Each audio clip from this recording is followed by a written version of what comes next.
now the moment you've all been waiting for. You know her, you love her. She is the heart of Super Yum Yum 2. Miss Irene Marquette, give it up!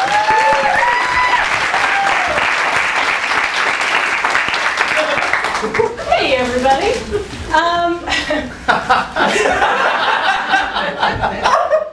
So in the last year, since I saw you all last, I also have been doing more writing, and I've discovered in this past year that I like to do it. It's something that's fun for me, and it's enjoyable, and I like it. We'll just say that, I like it. Traditionally, I always was very strange about hearing things that I had written said out loud. It was something that plagued me from the time I was very young. One of those things where like you write an essay and you give it to your mother to read, and maybe she reads the entire thing out loud in the living room very theatrically. Not the best thing you want to hear. So that kind of stuff happened a lot as a kid, and as a result, I was very self-conscious about my writing, and especially personal writing. And but I believe one of the last poems that I wrote was in 6th grade. It was a poem called The Oasis. And if I remember, I'd like to recite just a little bit of it for you now so you can see where I was developmentally in 6th grade. I think I had very lofty ideas. It was the beautiful oasis. At night it calls for me, through miles and miles of desert, across so many seas. It has a purpose, but knows not my name, and promises things, such as riches and fame. And then I forget a couple stanzas, and then the end of it is, the unknown beckons, and blindly I grasp. Soon my thoughts are confirmed, and I'm happy at last. I thought it was real cool, and I sent it to, I submitted it to 17 magazine. I'm not sure, but I got my first and only rejection letter, my only submission and my only rejection. It was a typewritten thing from 17 that said, just very generic, thanks for your blah, blah, blah. And then at the bottom, in handwritten pen, it said, we haven't published poetry in like 20 years. So there you go.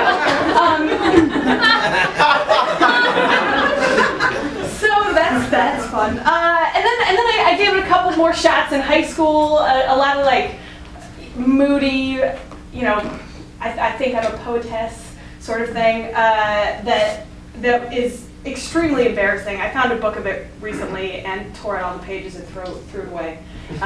Just humiliating. So, but I want to read you a newer piece of poetry that I've written, and I hope you all like it. It is kind of personal, and I hope you will bear with me and not judge me too hard. Okay, I am a little nervous about it. Here we go. Thank you. Also, interesting to note, side note, see how I'm putting this off, you may remember from Super Yum Yum 2 that before we performed normally at Cafe Aroma, there was a poetry slam. Do you guys remember that? Was anybody here in those days? Yeah. A couple people? Okay, yeah, it was fun. Here we go.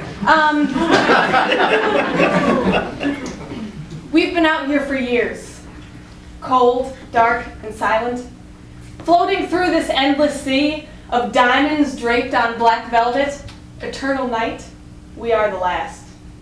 Do we sleep the sleep of the just, of the righteous? So many fallen brothers, and still the end is not in sight. This slow drift into the abyss, how long will it continue? Do we know what makes a man a man? If I looked inside your guts, would I see a mirror? It is so cold, dark, and silent. No longer do we care for the mossy proteins of distant moons. The voices cry so loudly, meat! It is meat we want!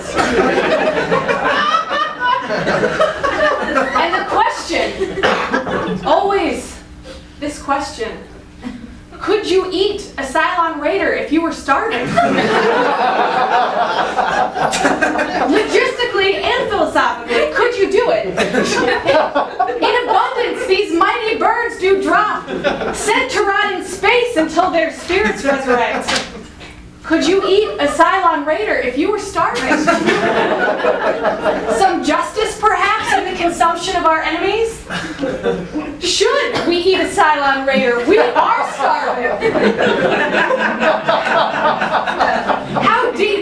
How deep are the spirits of these dark angels? Given the choice, would they choose to cause us harm? Do we eat the Cylon Raiders if we are hungry? These beasts of steel and flesh, these vessels of the wrath of 12, these creatures ripe for revolution, would you eat a Cylon Raider if you had to?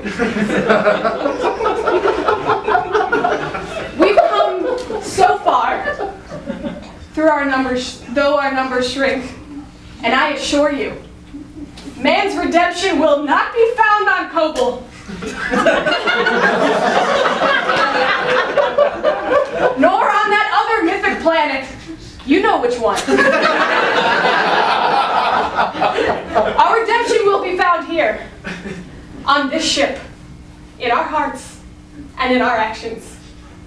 We must decide where to draw the line and step towards a truce. I would not eat a Cylon Raider if I were dying. For neither would I eat of you. And you? What of you? So say we all.